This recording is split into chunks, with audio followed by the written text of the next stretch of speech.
Olá, meu nome é Eliana Pessoa, eu sou taróloga e hoje eu tô aqui para falar para vocês sobre o tarô. Afinal, para que serve aí as cartas do tarô? Que ferramenta que é essa? Então, na verdade, o tarô, ele é considerado um oráculo, né? Uma das ferramentas mais antigas que existe na humanidade, tá bom? Ele funciona aí como uma espécie de comunicação entre o homem e as divindades. Ele contém em suas cartas a sabedoria universal que ultrapassa aí as barreiras linguísticas, ou seja, não importa que idioma você fala, que lugar do mundo que você está, é possível acessar e compreender a simbologia do tarô. O tarô ele é composto de 78 cartas, sendo 22 arcanos maiores e 56 arcanos menores. E aqui vale ressaltar que a palavra arcano significa segredo. Isso quer dizer que uma carta tem várias interpretações, e não somente uma, como você costuma ver por aí. Outra coisa, geralmente quando você vai para uma consulta de tarô, não se abre apenas uma carta para a pessoa, a gente abre outras cartas que vêm aí para complementar as cartas anteriores, as cartas que estão ao seu redor. Ou seja, é como se fosse uma espécie de história aí a ser contada, né? Onde os arcanos maiores trazem um tema específico ou o arquétipo, né? E os arcanos menores vêm para descrever como esse tema age ou influencia na vida da pessoa, tá bom? Então, para você entender mais aí sobre o que é o arcano, né? O segredo, existiu uma grande estudiosa chamada Helena Blavatsky, onde ela dizia: todo segredo tem 7 portas. Se você quer saber o verdadeiro segredo, é preciso atravessar as 7 portas. Conforme você vai entrando aí pelas primeiras portas, você vai adquirindo mais conhecimento, né, sobre esse segredo, até você chegar lá na última porta, onde está a revelação do verdadeiro sentido desse segredo, tá? Outra coisa também muito bacana é que lá no Antigo Egito existiam uma espécie de cavernas, né? Cavernas, vamos falar assim, aonde o tarô, ele na verdade era representado na parede, através de pinturas, claro, com a simbologia egípcia, né? Então as cartas do tarô estavam ali pintadas na parede e dentro de cada sala existia um faraó. Na verdade, funcionava como uma pitonisa. Pitonisa, para quem não sabe, é conhecida como a grande sacerdotisa, né? Ou aquela pessoa que tem aí o dom da profecia. Então, esse faraó ficava ali e a pessoa chegava, né? O consulente, vamos falar um pouco aí na nossa linguagem mais moderna, e o faraó sentia aí a energia dessa pessoa e ele indicava uma carta para que essa pessoa passasse o resto da sua vida apenas com essa carta. Essa pessoa sentava lá em frente da carta, da figura, da pintura, né, na parede e ficava ali, às vezes por horas, refletindo, olhando toda aquela simbologia que estava ali contida, né, com o objetivo de absorver toda a informação possível para que ele pudesse se conhecer, se evoluir, né, nessa jornada da vida. Olha só quanta história, né? Só para você entender, né? A gente está falando do Antigo Egito, né? Para ver como é que o tarô é uma ferramenta extremamente antiga. Ele começou lá na parede através de pinturas, né? Aquelas nas pedras, né? Onde talhava. Só para você ver, né, como é que é uma ferramenta antiga, né? Começou ali através de pinturas na parede e depois se tornou através de papéis, né, das cartas.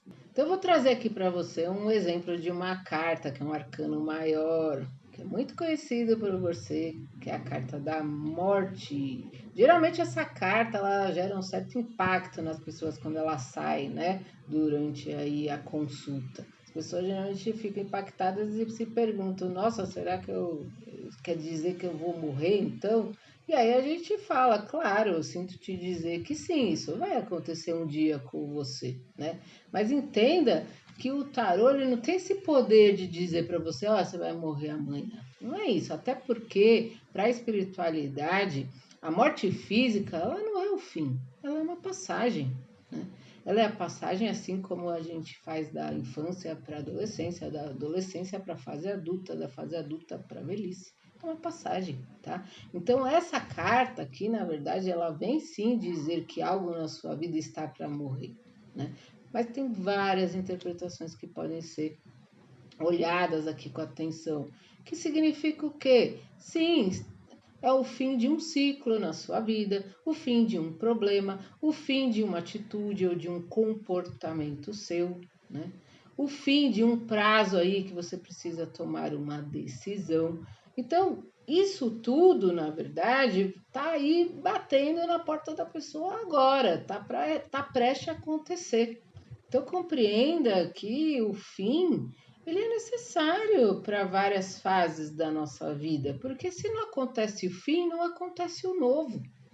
Então ele vem sim anunciar que está na hora de acontecer aquilo. E que muitas vezes isso tem a ver com chega, você já aprendeu, está na hora de você subir aí um degrau na sua evolução, né? Chega, essa situação não está mais te servindo para nada, você só está perdendo seu tempo aí, vai viver outra coisa, porque se você continuar aí, você não vai crescer, você não vai evoluir, né? Se desapega dessa situação, se desapega dessa pessoa. Sim, são fins, né, que a gente precisa passar, aceitar, para que o novo possa vir, né? E geralmente esse novo cria-se uma resistência, né? Porque, ai, não quero, e se, né? E se não for bom, e se não for melhor, e se não der certo, né? E quantas vezes a gente fica presa aí a situações, eu tenho certeza que muitas de vocês aí vão se identificar com isso, por medo, né? Por medo de mudar, de viver o novo, porque tá pegada, porque não quer desagradar, enfim, fica lá vivendo, fica no emprego infeliz por causa do dinheiro, porque tem que sobreviver, fica lá, né, num casamento, num namoro, numa relação por causa dos filhos, sei lá, são exemplos que eu tô dando. Por quê? Porque tem medo do que pode acontecer, tem medo desse novo. E não percebe que esse fim é necessário para você viver uma coisa nova e que o novo sim vem anunciando que algo vai ser melhor para você.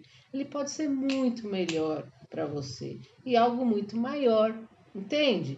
Então, às vezes você está lá naquele emprego, presa naquela situação que você está super insatisfeita, e aí você tem que ser demitida para poder entender que, poxa, nossa, olha só a liberdade que eu precisava e eu não tinha coragem de sair, né? Para poder viver um emprego e trabalhar numa área que você ama de verdade. Isso favorece para que você ganhe muito mais do que você ganhava antes, por exemplo. Entende?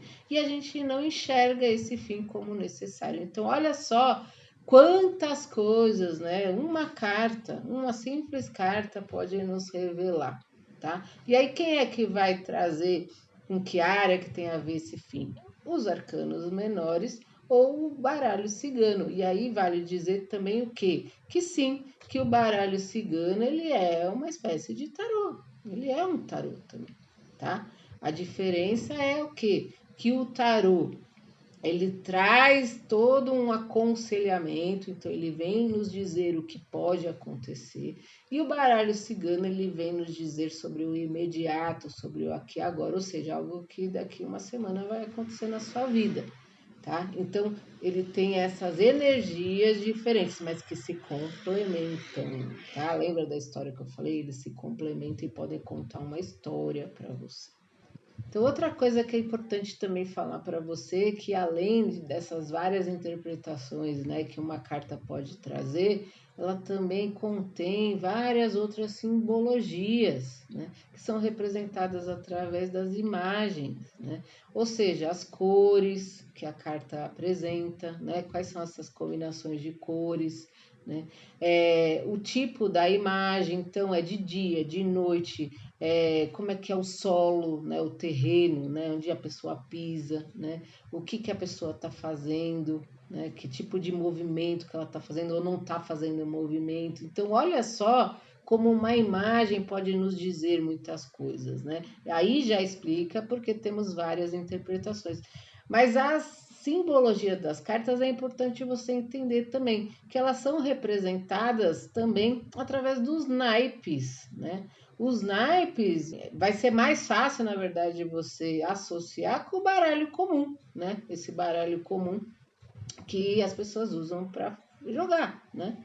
Mas na verdade, você sabia que tanto o baralho comum como o baralho cigano, eles são derivações dos arcanos menores do tarô? Então, eles existiram depois do tarô, né? Então, por exemplo, aqui a gente tem a carta da cruz. Esse número aqui, na verdade, o 36, ele não importa, ele só vem para dizer que o baralho cigano, essa aqui é a carta 36 do baralho cigano, que aliás contém 36 cartas. Mas olha aqui os naipes na carta, ó. É o bastos, ou paus, que a gente conhece, tá? E o número não, a letra J, que é o valete, né? Então, além de ter os naipes, ela tem também do as até as cartas das cortes, tá? Só não tem a carta do cavaleiro, né? Que tem nos arcanos menores do tarô. Mas tem o valete, a dama e o rei, tá bom? Então, olha aqui, ó, os naipes contidos no baralho cigano também. Esse é o valete de paus. Então, o que significa o naipe, na verdade? O naipe, ele vem trazer a representação dos 4 elementos da natureza, né? E os seus planos. Então, pegando essa outra carta aqui, que é um arcano menor do tarô, o cavaleiro de paus, né? Ou bastos, que a gente chama. Aqui você não vê o naipe do jeito do baralho cigano, certo? Mas você vê o bastos na representação aqui, na imagem da carta, tá? E toda a carta tem um número, no caso aqui é o cavaleiro, tá? Que eu falei para vocês que o baralho cigano não tem, e nem o baralho comum, né? Mas poderia ser a dama de paus, o rei de paus, o as de paus, e assim vai, 2, 3, tá? Então, olha cá, né? O que significa o paus? Ele significa fogo e vem representando o plano social, tá? Aqui a gente tem o naipe de copas e o número 8 do baralho cigano, né? Assim como no arcano menor do tarô, a gente tem o 10 de copas. Lembra que no arcano menor do tarô, os naipes estão representados na própria imagem da carta. Copas é simbolizada através dos cálices, tá? Então aqui temos 10 cálices, que representa o número 10 de copas. Entende? O que copa significa? Representa o elemento água e o plano emocional. A gente tem aqui o as de ouros, tá? O as, ouros, é representado através dessa moeda, vamos dizer assim, que sempre tem o pentagrama no meio, né? O as é representado pelo número 1, né? Então, assim como no baralho cigano, a gente tem aqui, ó, o 10 de ouros, tá? Então, olha só, o que o ouros representa? Ele representa o elemento terra e o plano material. E a gente também tem aqui, ó, o 2 de espadas, as espadas representadas na própria imagem, e o 2 aqui. E temos aqui a carta das flores do baralho cigano, que vem trazendo aqui a dama de espadas. Ela representa o elemento ar e o plano mental, tá? Então, eu sei que parece ser uma aula, mas é para você entender quanta simbologia uma carta pode conter. Então, ela tem a imagem por si só, as suas cores, olha, o azul, os tons de azul, ela tem os naipes, que representam os elementos da natureza, os números também tem uma representação, a numerologia tem uma representação extremamente importante também, né? A numerologia, ela vem da matemática, que é a ciência que está em todos os símbolos do universo, entende? Então, olha só quanta sabedoria universal as cartas contêm.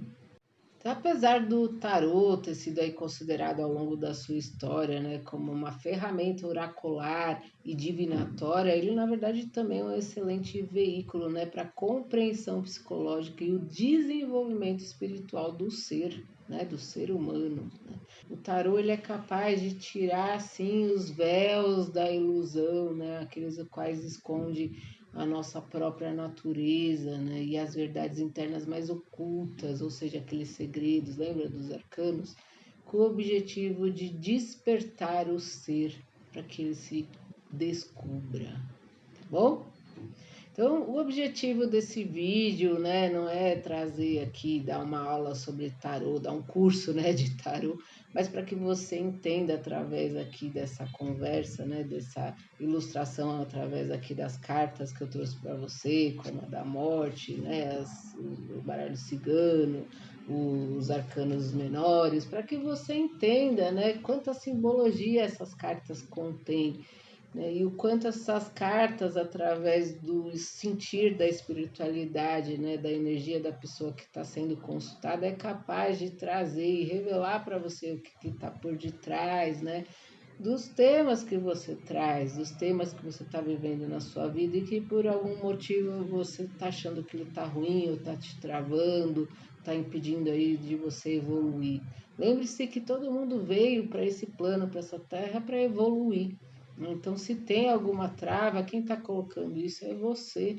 Então, é muito importante que você ganhe consciência para que você vá quebrando essas correntes, vá quebrando essas travas, né? Para chegar na sua evolução, para que você realmente cumpra essa missão terrena, né? E possa fazer a sua passagem desse plano com ser mais evoluído, né? Que pelo menos atingiu a sua missão ou cumpriu a sua missão, tá bom? Então, se ficou aí uma dúvida, deixa aí no comentário que assim que possível eu respondo para você, tá? A gente se vê aí no próximo vídeo. Um beijo, tchau!